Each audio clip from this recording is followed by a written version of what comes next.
선지자 변론 중고 28번째 시간입니다. 오늘은 미가서 1장을 통하여 주 강림시의 형편에 대해서 말씀을 드리도록 하겠습니다. 미가서 전체는 승리의 심판에 대해서 말씀을 하셨는데요. 미가라는 뜻은 누가 여호와와 같은가, 절대자 하나님이심을 나타내는 말씀인데요. 이것은 뭐를 암시했느냐? 인간 종말 재앙 시에 시정 끝에 하나님을 바라보다가 미가 같은 선지자 같은 사명자가 나타나서 응답을 받음으로 하느님의 권리 행사로 세상을 승리의 심판을 할 것을 보여준 것입니다. 그래서 이 하나님은 이제 예언대로 말씀을 하시는데 하나님이 이 미가서 성경대로 심판할 때가 온다는 것이죠. 그래서 1장부터 3장까지는 망할 자의 형편을 말씀했고요. 4장부터 7장까지는 남을 자의 형편을 말씀했는데, 특별히 7장에서는 시련받은 끝에 나오는 종이 하나님의 권리 행사를 받아서 세상을 심판할 것을 말씀을 한 겁니다. 그래서 총대지는 승리의 심판인데요. 심판의 주가 올 때 극도로 종교 지도자가 부패해서 그 가운데 남은 종은 남은 백성으로 이제는 새 시대를 이룬다. 환난과 재앙의 날에 부패한 정치 경제 종교 지도자들이 다 멸망을 당한다, 이 말이거든요. 인간 종말에 영적으로 고독한 미가 같은 종이 하나님을 바라보다가 하나님의 능력을 받아서 용서 없는 심판이 내려진다, 이걸 말씀했는데요. 미가서 전체적으로 이제 요절은 미가서 6장 8절이라고 볼 수 있는데요. 사람아, 주께서 사는 것이 무엇임을 네게 보이셨나니 여호와께서 네게 구하는 것이 오직 공의를 행하며 인자를 사랑하며 겸손히 대하는 이가 함께 행하는 것이 아니냐. 하나님은 시대적인 진리를 가지고 역사하시기 때문에 공의의 법은 시대적인 진리를 말씀하는데요.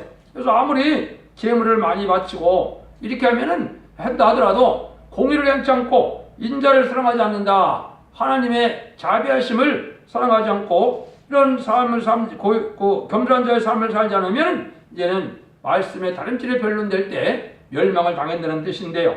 여러분들, 이게 이제는 구약 성경의 황금률이라고도 그랬죠. 신약 성경에서 전체 황금률은 마태복음 7장 12절을 대부분 꽂죠. 대접받고자 하는 대로 남을 대접하다. 근데 하나님을 섬기는 것은 여기 6장 8절처럼 오직 공의를 행하고 인자를 사랑하며 겸손히 네 하나님과 함께 행하는 것이 아니냐, 이랬거든요. 그래서 긍휼과 자비가 풍성한 그러한 하나님을 닮아서 우리도 남을 살리고자 하는 그 마음속에서 하나님과 동행하는 삶을 살아갈 때 하나님이 기뻐하시는 종이 된다, 이 말인데요. 1장에서는 주 강림시의 형편을 얘기한 겁니다. 본장 하나님께서 인간 종말에 심판주가 강림하실 때 형편이 어떤 형편에 처하느냐, 이걸 말씀하셨거든요. 그때는 어떤 일이 먼저 벌어지냐. 3절을 먼저 보시면 여호와께서 그 저곳에서 나오시고 강림하사 땅의 높은 곳을 밟으실 것이라. 하나님께서 저곳에서 나오셔서 세상의 높은 곳을 밟는다 그랬죠. 세상의 권세를 다 깨어 없앤다, 이 말이거든요. 이게 심판 때 역사를 얘기했는데요. 이거를 이제 1절부터 보면 하나님이 어떤 방법으로 그렇게 하실 것이냐, 그걸 우리가 한번 살펴보도록 하겠습니다. 1절과 2절입니다. 유다 요람 요담과 아하스와 히스기야 시대 모레셋 사람 미가에게 임한 여호와의 말씀, 곧 사마리아와 예루살렘에 관한 묵시라. 너희는 백성들아, 너희는 다 들을지어다. 땅과 거기 있는 모든 것들을 자세히 들을지어다. 주 여호와께서 너에게 대하여 증거하시되 곧 주께서 성전에서 그리하실 것이다, 이렇게 말씀을 했죠. 먼저 우리 보고 누구 보고 들으라고 그럽니까? 여기 보니까 사마리아와 예루살렘이라고 그랬죠. 사마리아는 이제 옛날에 북이스라엘을 얘기했죠. 10지파가 타락한 지파들이 됐는데 이게 금신상을 섬기고 이방신을 섬기는 나라가 됐죠. 이게 지금으로 보면 북한 땅이 그렇게 된 거죠. 동방의 예루살렘을 했던 평양이 지금은 우상의 본거지가 됐고 거기에는 김일성의 동상을 세워주고 그걸 섬기고 있죠. 그 사람들이 이제 해당이 되는 거고, 예루살렘에 가는 묵시는 이제 한국을 뜻한 거죠. 한국이 말세의 사명국가이기 때문에 한국의 남한에 대해서 지금 말씀하시는데 하나님의 말씀을 자세히 들으는 거죠. 여러분들, 하나님 말씀 어떻게 하면 자세히 듣겠습니까? 근데 하나님께서 여기서 뭐라 그럽니까? 하나님께서 성전에서 그렇게 하신다고 그랬죠. 이거는 이제 여러분들이 잘 생각하셔야 돼요. 그래서 요 성전에 대한 문제는 성경의 예언은 두 가지가 되어 있어요. 인간 종말에 모든 교회가 부패될 때 하느님이 성전이 이루어질 것을 얘기한 것은 두 군데가 있습니다. 첫 번째는 이제 이사야 19장 19절에 보면 애굽 땅 중앙제단이라 이렇게 표현을 해서 정한 때가 되면 애굽 땅 중앙제단에 나와서 말세의 보혜미를 알려주는 역사를 할 것을 예언을 하셨고요. 두 번째는 스가랴 4장 2절에 순금중대 제단이 나와서 이제는 변론의 말씀을 온 세상이 자세히 듣게 하신다. 이렇게 예언이 되어 있거든요. 그러니까 이 변론의 말씀이 그렇게 이제 하시는 건데 이거를 이제 성경적으로 제가 증명을 했다 보면 참 여러 군데 요 말씀을 하셨거든요. 첫 번째는 스가랴 2장 13절에도 보면 여기도 성전이라는 얘기를 했지만 스가랴 2장 13절에 이제 세일 소년이라 하는 것처럼 이제 젊은 자가 청년이 나와서 그 예루살렘을 청량할 때 하나님이 어떻게 하시느냐 13절에 나와 있거든요. 2장 13절에 무릇 혈기 있는 자들아 여호와께서 잠잠할 것은 여호와께서 그 성소에서 일어나심이라 하라 하더라. 하느님께서 성소에서 일어날 때가 온다는 거죠. 이게 인간 영혼에 심판하려고 오시는 건데 왜 하나님이 일어나시느냐? 그건 어디에 있어요? 이게 이사야 3장 13절에 예언이 되어 있거든요. 하느님께서 이제 말세에 되면 하나님이 일어나시는데 뭐하러 이러나신다 그랬나요? 변론하러 일어나신다. 변론하시고 뭐 하시려고? 심판하시려고 일어난다. 이렇게 되어 있거든요. 여호와께서 성전에서 이제 변론하시고 심판하러 일어나신다 그랬는데 그럼 변론하고 심판인 게 하나님이 이 땅에 성전에 오셔서 변론하겠나요? 아니죠. 하나님이 택한 종을 얘기하는 겁니다. 택한 종이 지금 여러분들이 듣는 변론이 하나님이 성전에서 변론하는 일이거든요. 예, 하나님이 이제 성령을 주셔서 하나님 역사를 그렇게 진행한다는다 이 얘기거든요. 그걸 여기에 말씀하신 거거든요. 그래서 여러분들도 이제는 그 말씀을 잘 이제 듣고 순종할 때가 됐는데요. 물론 이걸 이제 이사야 50장 4절이나 또 하박국 2장 2절도 성전에서 그렇게 하나님 하신다. 여기도 성전을 얘기했고 이사야 50장 4절은 아침마다 한다 이런 말씀하셨거든요. 이건 여러분들이 아침마다 하나님이 여러분들이 들을 수 있는 변론할 때가 온다 이 말인데 이것이 여러분들이 이제 유튜브를 통해서 온 세상에 다림질의 변론의 말씀을 하고 난 다음에는 그대로 심판할 거를 보여준 겁니다. 그래서 그 변론대로 하고 나서는 하나님이 심판하신다 이 말이거든요. 그래서 그 일들이 아까 말씀하신 것처럼 이걸 다 전하고 난 다음에는 변론대로 순종하면 죽지 않고 세시대 가고 이제 변론에서 순종치 않으면 심판받을 때 멸망을 당한다 이 말이거든요. 그걸 지금 하나님이 전제 조건으로 말씀하시는 거예요. 그러면 이제 3절 4절을 보면 여호와께서 그 저곳에서 나오시고 강림하사 땅의 높은 곳을 밟으실 것이라. 그 아래서 산들이 높고 골짜기들이 갈려지기를 불 앞에 밀 같고 비탈로 쏟아지는 물과 뜰 것이다. 하나님이 이제는 정한 때가 되면 이 땅을 진동시킬 때가 온다 이 말이죠.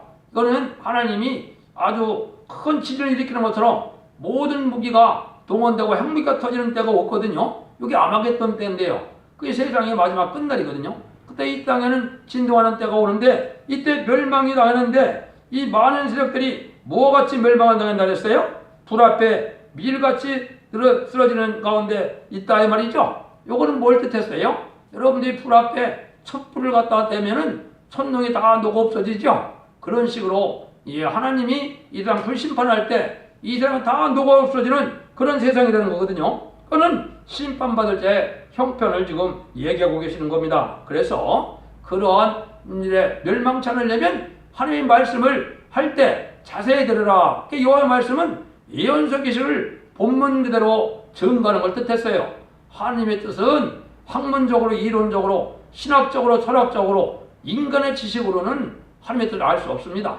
하나님은 진리의 신이시기 때문에 옛날 쪽에 2500년 내지 2700년에 쓰였던 모든 선지자의 예언서대로 그대로 역사를 하시거든요. 그러니까 그 예언의 말씀 그대로 전해야 마귀를 이길 수 있는 능력이 오고 그걸 깨달아야 흑암을 물릴 수 있는 그런 능력이 돼서 살 길이 열리는 거거든요. 그것이 여러분들이 자세히 들여야 할 내용입니다. 이제 혼자 읽으면 잘 모르니까 하나님이 세운 선구적인 종을 통하여 이 표현을 듣고 말씀을 잘 상고하고 그 말씀을 듣고 지키면 복을 받는다 이 말이거든요.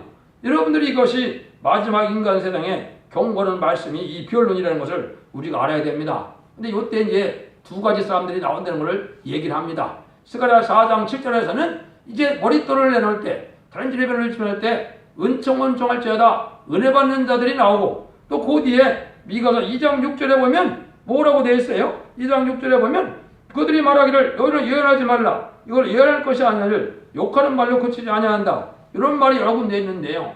요거를 하나님이 이런 변론할 때 이걸 듣기 싫어한다고 그랬다는 거죠. 이 자들은 청량받을 때 멸망할 자들이라 이 말입니다. 하나님에 속한 백성이고 하나님이 복받을 백성이라면 하나님의 말씀을 순종하자는 마음이 든다 이 말이에요. 근데 하나님의 말씀을 변론할 때 듣기 싫어하는 자들은 이게 멸망으로 정한 백성이나 멸망할 백성이라 이 말이거든요. 여러분들 이 성경 말씀을 잘 깨닫고 듣는 것이 참으로 복받는 방법임을 여러분이 아셔야 되거든요. 한번 또 보시죠. 5절에서 7절입니다. 이는 다 야곱의 허물을 인하며 이스라엘 족속의 죄를 인함이라. 야곱의 허물이 무엇이뇨? 사마리아가 아니뇨? 유다의 산당이 무엇이뇨? 예루살렘이 아니뇨? 그러이러므로 내가 사마리아로 들의 무더기 같게 하고 호드심을 동상 같게 하며 또 그들을 골짜기에 쏟아내리고 그 지들을 드러내며 그 새긴 우상을 다 파쇄하고 그 음양의 값을 불살하며 그 목상을 해파리니 그가 기생의 값으로 모았은즉 그가 기생의 값으로 돌아가리라. 여기엔 특별히 이제 사마리아의 죄를 많이 지적을 했죠. 사마리아가 왜 사마리아가 됐습니까? 솔로몬이 이제는 호화로운 성전을 졌는데 솔로몬이 어떻게 했어요? 이방의 여자들을 다 아내로 맞이하지므로 이방의 여자들이 이방신을 갖고 오고 이방을 섬기는 역사를 해서 우상 숭배를 하기 시작했죠. 이게 이제 사마리아 땅이 된 건데 지금은 어떤 형국입니까? 세상에는 물질 만능, 과학 만능, 이게 인본주의로 유물론 공산주의로 이렇게 사람들이 다 변화돼서 배금주의로 물질에 이제 속화된 이런 삶을 살고 가고 있거든요. 이것이 다 죄라 이 말입니다. 사마리아 죄가 그건데 이런 죄를 저지른다 이 말이죠. 이스라엘 백성들도 애굽에서 나와서 첫 번째 무슨 죄를 졌습니까? 모세가 시내산에 이제 10계명을 받으러 올라갔을 때 다 타락을 해서 금을 가지고 뭘 먼저 만들었어요? 이게 그 송아지 금우상을 먼저 만들었죠. 이게 인간 정말에도 그렇게 될 걸 보여줄 거거든요.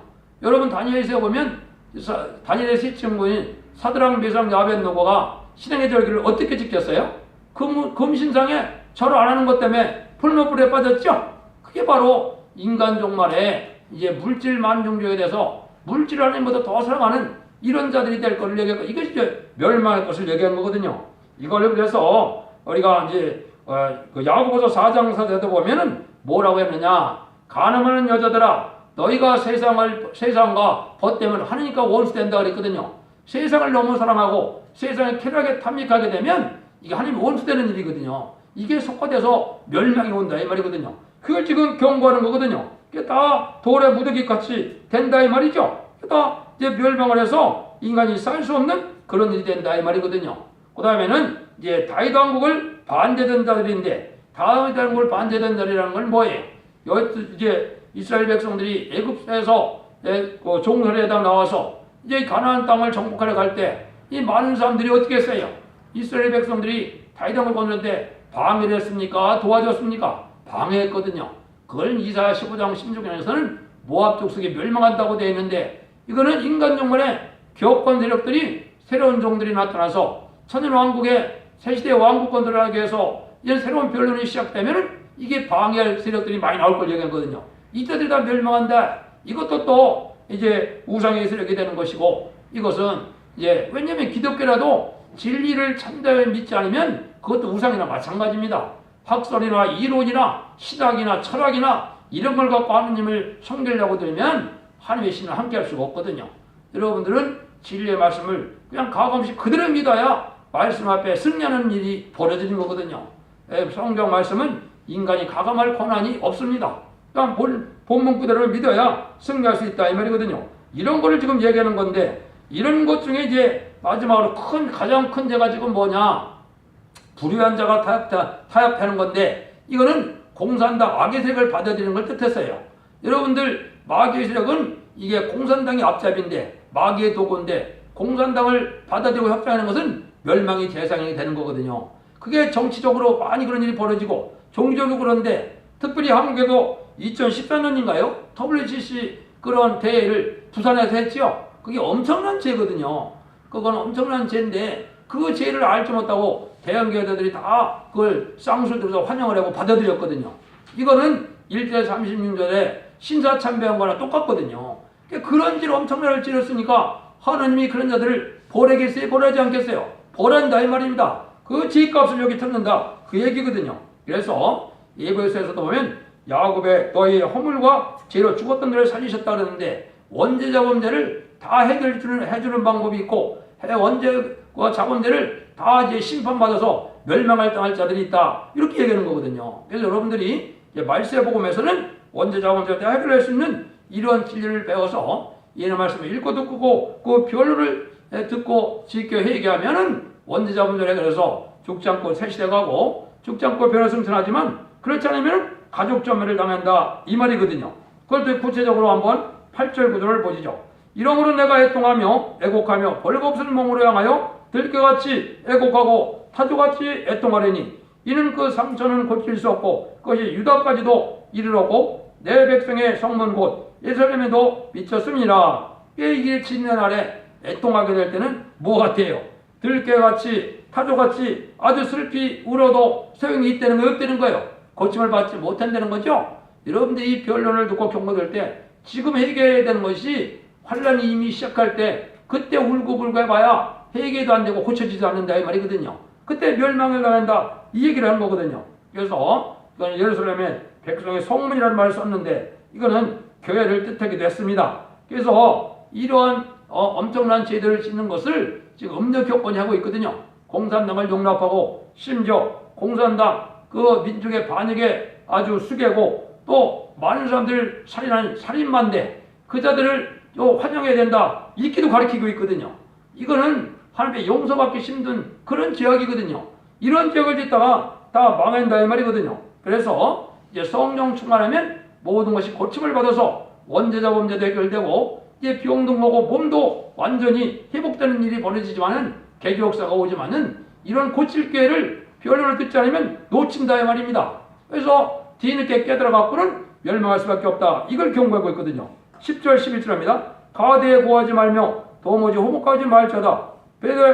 베들레라브에서 티끌에 골자다. 사빌검이나 너희는 벗은 몸에 수치를 부르쓰고 나갈 자다. 사한 검이나 나오지 못하고 베데셀이 애곡하며 너희로 의지할 곳이 없게 하리라. 요거는 뭐한 것입니까? 아무리 애써봐도 부패한 자들은 의지할 곳이 없다는 거죠. 하나님의 공경하는 자들은 사마리아가 되면 버린 자식이 되기 때문에 의지할 곳이 없기 때문에 여러 군데 자기들 의지할 만한 우상이나 이런 진리를 찾았는데 해도 찾지 못하고 멸망한다 이 말입니다. 그러니까 성경 본문을 그대로 순종하는 것 마음밖에는 없거든요. 이것이 신학교에 가면 신앙이 좋아질까요? 그렇지 않습니다.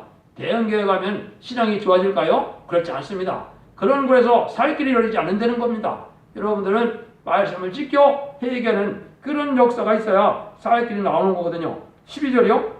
바룩과 민이 군심 중에 복을 내려 바라니 이는 재앙이 여호와께로 말미암아 예루살렘 성문에 임함이라. 그래서 여러분들이 복받기 원해서 지금 교회를 다니는데 이 부패한 교회들은 이제 오히려 화를 받게 되지 복을 못 받는다는 거거든요. 그렇지만 복을 바라보다가 타협적인 신앙 노선에서 음녀되어 갖고 화를 받게 된다는 뜻인데요. 그래서 지금은 북방 공산당을 용납하는 것 자체가 이게 음녀거든요. 이게 아주 간음이거든요. 이것들은 용서받지 못한다는 걸 또 생각을 하셔야 되거든요. 13절에서 16절입니다. 라기스 검이나 너희는 준마의 병거를 메울 자다. 라기스는 딸 시온의 제근본이니 이는 이스라엘의 허물이 네게서 보였음이니라. 이러므로 너는 가드몰에 셋에 작보라는 애물을 줄지어다. 악십의 집들이 이스라엘의 요랑을 속이리라. 마사의 검이나 내가 장사를 얻을 자로 내게 임하게 하리니 이스라엘 영광이 아들랑까지 이를 것이라. 너는 기뻐하는 지식으로 인하여 네 머리털을 깎아 대머리 같게 할지어다. 네 머리로 그게 무효지게 하기를 독수리 같게 할지어다. 이는 그들이 사로잡혀 너를 떠났습니다. 이건 말은 뭐예요? 모든 사람들이 다 자기 허물로 인하여 형벌을 받게 되는데 이제는 기뻐하던 자녀까지도 전멸을 당한다 이 말이거든요. 인간 정말의 구원은 개인 구원이 아니고 영혼 구원이 아닙니다. 영육 간의 구원이고 가족적인 구원이고 단체적인 구원이거든요. 이게 심판의 환란장에 보여준 거거든요. 그 예표는 이제 노아 홍수대 때 가족이 살아나는 일이 있었고, 또 소돔과 고모라가 불탈 때 가족이 살아나는 경우가 있었죠. 그게 예표거든요. 인간 정말의 심판 때 그렇게 가족 전멸을 받느냐, 가족 축복을 받느냐, 이런 일이 지금 이게 갈려진다. 이걸 지금 얘기하는 거거든요. 그래서 사마리아 같이 이래 된 자는 다 모두 멸망을 한다. 신앙은 사상을 굳게 지키고 성경에서 말씀을 잘 가르치는 대로 사마리아가 된 자는 모두 망하게 된다. 이 말은 지금 말씀드린 것처럼 성경에서 하나님의 변론을 본문 그대로 변론하는데 이 변론을 듣지 않다가 사마리아 같이 돼서 멸망을 당할 수밖에 없다 이거거든요. 왜냐하면 지금 대부분 기독교가 인본주의로 되어 있고 물질 만능주의로 되어 있고 세상에 탐욕이 심하기 때문에 음란해지고 사체져서 다 멸망의 대상이 됐다 이 말이거든요. 그런 성전에서 그냥 종교생활을 해갖고는 살아남을 수 없다는 얘기입니다. 그래서 변론을 성전에서 하실 때 여러분들이 듣고 순종하여 말씀을 듣고 회개하면 복을 받게 된다. 원죄와 자범죄를 해결시켜준다. 이것이 이제 이사 1장 18절 19절에도 그렇게 되어 있거든요. 이 변론을 듣고 회개하면은 너의 죄가 지금 같을 때도 이 양쪽까지 쉬게 되는 역사가 오죠. 그러면 즐거 순종하면 새시대의 복락을 누릴 것이고 순종치 않으면 칼에 죽게 된다. 환란장 때 멸망한다 이 말이거든요. 여기 하나님이 이 시대에 우리에게 주는 경고의 말씀입니다. 어쨌든 결론을 말씀드리고 마치도록 하겠습니다. 하나님의 심판의 경고의 말씀을 자세히 듣도록 증거하는데 진짜 순종치 않는 무리에게는 용서 없는 진도가 내려가를 가르쳤습니다. 그래서 여러분들 이 시대의 마지막 변론의 경고가 이 성전 본문을 그대로 반론하는 그 변론인 것을 여러분들이 믿으시고 진리 앞에 순종함으로 이제 죽지 않고 새 시대가 왔고 변을 승천하여 가족적인 축복을 받음으로 자손 만대 축복을 누리는 복된 종들과 성도님이 되기를 예수님으로 간절히 축원드립니다. 아멘.